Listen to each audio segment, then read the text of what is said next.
শেষ করে দিচ্ছে, মুসলমানদেরকে ভিড়ে ছাড়া করে দিচ্ছে, হাজার হাজার বাচ্চা, শিশু বাচ্চাকে হত্যা করে দিচ্ছে। আর এই জানোয়াররে মারিয়ে দিলি পারা সেই দায়িত্ব নিতে পারবো না। বলে দাও আমার বান্দাদেরকে আমি আল্লাহ কত দূরে আছি তারা জানতে চাইবে, তাদেরকে বলে দাও আমি আল্লাহ পাক তোমাদের কাছে অত্যন্ত নিকটে। ওয়ানাহনু আকরাবু মিন হাবলিল ওয়ারিদ, আমি তোমার শাহরগের চাইতে নিকটে।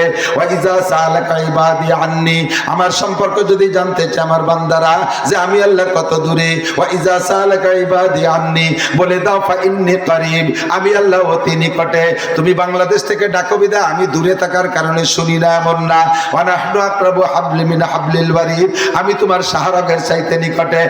মুসলমান আমার দিকে তাকাও, আল্লাহ কাই উদউনি আস্তাজিব লাকুম, আমার কাছে চা, আমার কাছে বল, আমার নামে স্লোগান দে, আমার নামে স্লোগান দে, নেতাদের নামে স্লোগান বাদ দিয়ে আমার নামে স্লোগান দে, আমার কাছে চা, আমি তোর জীবনে সব চাহিদা পূরণ করে দেব। বলেন না সুবহানাল্লাহ। বাদশা শাহজাহান বলে ফকির রে, ওই মালিকের কাছে শুধু রাজা বাচ্চারা চাইলেই দেয় না, এনি ম্যান এভরিবডি, যে কোনো ব্যক্তি চাইলেই তারে দেয়। এবার ফকির কয় ঘটনা যদি আমার আগের থেকে জানা থাকতো, এই বিষয় আমার আগের থেকে জানা না থাকার কারণে আমি এতদিন মানুষের কাছে ভিক্ষা করে বেড়াইছি, আজকে থেকে পাক্কা প্রতিজ্ঞা করলাম জীবনে কোনোদিন মানুষের কাছে চাইবো না। আমার দিক জীবনে কোনোদিন মানুষের কাছে চাইবো না। চাইবো কার কাছে? আরে বলেন কার কাছে? আল্লাহ রাসূল বলে ওয়াইজা সাআলতুম ফাসআলুল্লাহ, কিছু চাইতে হলে আল্লাহর কাছে চাও, আল্লাহর কাছে চাইলে তুমি পেয়ে যাবা, কিছু চাইতে হলে আল্লাহর কাছে চাও।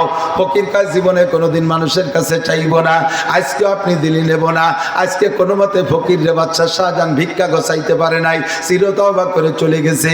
আল্লাহু আকবার। এরপরে আর ফকিরের কোনো অভাব হয় নাই, আল্লাহর ফকির হয়ে গেছে। আল্লাহ কাই ওমাইয়া তাওয়াক্কাল আলাল্লাহ ফাহুয়া হাসবুহু, যে আল্লাহর উপরে ভরসা করে আল্লাহ তার জন্য যথেষ্ট হয়ে যায়। কথা কন। আমার আগে ভাই যেন কি বলতেছিল, মাদ্রাসায় ছেলেবেলে পড়াইলে কি করে খাবে? আপনাদের এই অঞ্চলের ছেলেরা বেশিরভাগ সার্টিফিকেট আলা মাদ্রাসায় পড়ার ভক্ত, কারণ কওমি মাদ্রাসায় পড়লে সার্টিফিকেট হয় না, আর সার্টিফিকেট না হলে চাকরি হয় না, আর চাকরি না হলে কি করে খাবো, বাঁচবো কি করে, মরবো কি করে, পয়সা দেবে কে, সরকার না দিলে কোত্থেকে পাইব? আল্লাহু আকবার। এইগুলো এলাকার মানুষ কওমি মাদ্রাসায় বেশি ছেলে ফেলে দিতে চায় না, সার্টিফিকেট আলা মাদ্রাসায় দেয়। ভালো করে মনে রাখেন, আপনার তাওয়াক্কুলের খিলাফ আছে, একটু বুঝে নেন। খানা খেলানেওয়ালাকে, খাওয়ানেওয়ালাকে, পয়সা দেয় কে, জোরে কন্যা রুজির মালিককে। একটা কওমি মাদ্রাসার ছেলে আল্লাহর রহমতে না খাইয়ে নাই এ পর্যন্ত। কওমি মাদ্রাসার কোনো আলেমের আব্বা বৃদ্ধাশ্রমে নাই, কোনো আলেমের মাকে বৃদ্ধাশ্রমে রাখে নাই।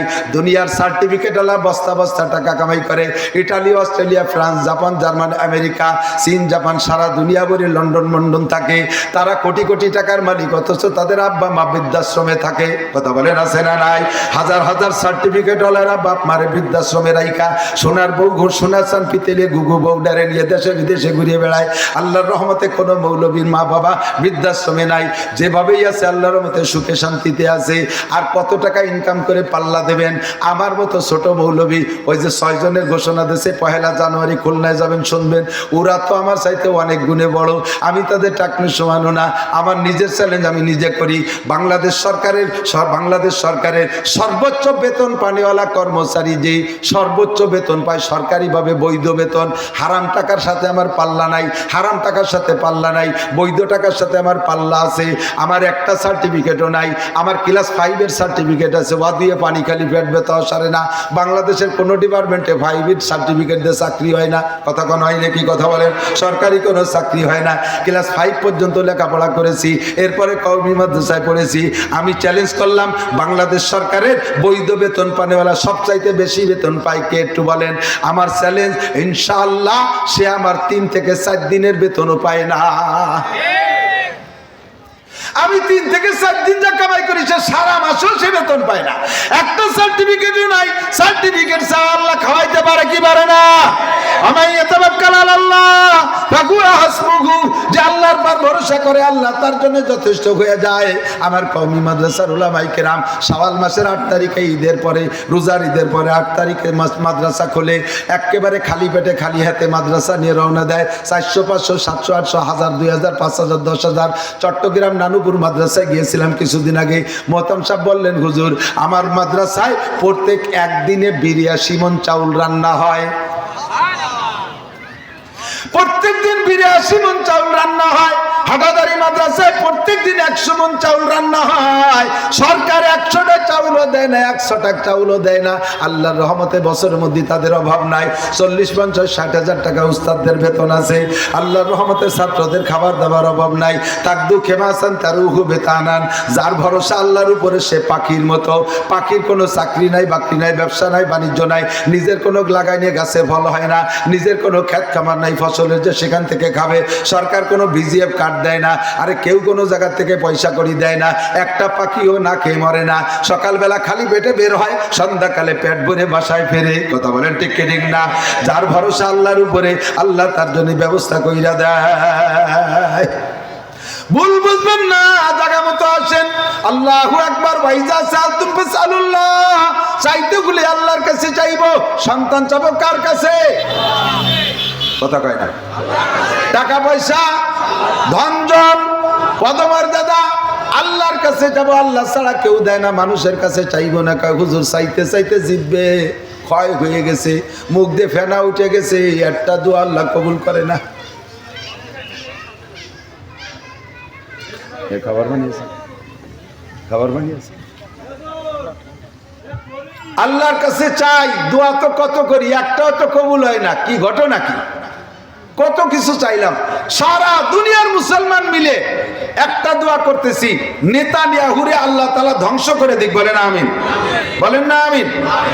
আমারে একজন কয়, এক কবিরাজ, জিনের কবিরাজ, কয় যে হুজুর আমার কাছে জিনের বাদশা আসে।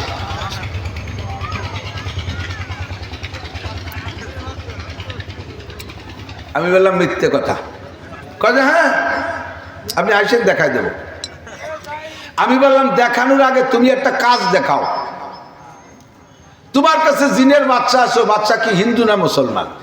কয় হ্যাঁ বহুত বড় বুজুর্গ সাহাবি জিন, আল্লাহ রসুল্লে দেখছে, ওরা 2500 বছর বয়স, জিনরা এমনি হায়াত বেশি পায়। আমি বললাম যদি মুসলমান জিন হয়, আর জিনরে আল্লাহ ক্ষমতা দিয়েছে অনেক কিছু, তোমার এই জেন্ডারে সালাম দিয়ে তুমি নেতানিয়াহুরে পায়খানার মধ্যে ঠাইছে মেরি দিয়ে আসো। কথা বল না কেন? আপনারা একমত না? জো বাইডেনের বাইরে দিয়ে পশ্চিমে যেগুলো আছে বাইরে সব করে দেয়, জিনরা খুব পারে। তোর যদি সালাম দেওয়ার ক্ষমতা থেকে দিয়ে কয় যে সাইকুল হাদিস সাহেব হুজুরে বলছিলাম, হুজুর আমি কি জেন সালাম দিয়ে মেরে দেবো? তা হুজুর বললে যে না, এই দায়িত্ব আমি নিতে পারবো না। আমি বললাম হুজুর না পারলে আমি নিলাম, যা। এই একটা এই নেতাকে জেনতে মারি দিবি, তাতে যদি জাহান্নামে হয়, আমি কোটি কোটি বছর জাহান্নামে পুড়তে রাজি আছি, আমি নিলাম, যা। মারি দিয়ে এসে কইস, কয় দেখি তো তোমার দেখা হয়ে গেছে দুদু, তুমি কি ভালো বুঝিয়ে ফেলাইছি। নেতানিয়াহুর বিপক্ষে দোয়া করি, মুসলমানদের পক্ষে দোয়া করি, কত দোয়া করি, দোয়া তো কবুল হয় না। কারণ কি? আল্লাহ নবী সাল্লাল্লাহু আলাইহি সাল্লাম বিভিন্ন হাদিসের মধ্যে বলেন, আমার দিক তাকান, দোয়া কবুল হবে আল্লাহ ওয়াদা করেছে, আল্লাহ ওয়াদা খেলাপ করে না। তবে তোমাদের দোয়া কবুল না হওয়ার জন্য 6টা কারণ। 6 ব্যক্তির দোয়া কবুল হবে না। ওয়ালাউ কানা দুআউম ফি লাইলাতুল কদর, যদি লাইলাতুল কদরও দোয়া করে, এমনকি কাবা ঘরের মধ্যে বৈশা লাইলাতুল কদরে দোয়া করে, তবুও তার দোয়া কবুল হবে না। শবে বরাত শবে কদরে কাবা ঘরের মধ্যে বসে দোয়া করলেও কবুল হবে না। সারা দুনিয়ার উলামায়ে কেরাম ঐক্য হইয়া দোয়া করলেও কবুল হবে না। 6 ব্যক্তির দোয়া, 6 ব্যক্তির জন্য দোয়া, এই 6 প্রকারের দোয়া কবুল হয় না। 1 নম্বরে আমার দিক খেয়াল করেন, 1 নম্বরে আহলুশ শিরিক, 1 নম্বরে যারা শিরকি গুনাহ করে তাদের দোয়া কবুল হবে না, যারা শিরিক করে তাদের দোয়া কবুল হবে না। আমরা মুসলমান হইয়া নানান প্রকারের শিরিক করে বসে আছি। 1 নম্বরে শিরিক আমাদের আকীদার ভিতরে মজবুতি আসে নাই। এইটা না হলে বাঁচবো কি করে, ওটা না হলে বাঁচবো করে কি করে, সার্টিফিকেট না হলে কি করে খাবো, আরে ছেলে ছেলেটা চাকরি না পাইলে কি করে খাবো, এই সরকার পাল্টে গেল কি করে বাঁচবো, পরবর্তী সরকার না আসলে কি করে খাবো, এই যে যেগুলো এইগুলো সব শিরকি আকীদা। আল্লাহ পাক বলেন ইন্নাল্লাহা লা ইয়াগফিরু আন ইউশরাকা বিহি ওয়া ইয়াগফিরু মা দুনা যালিকা লিমান ইয়াশা।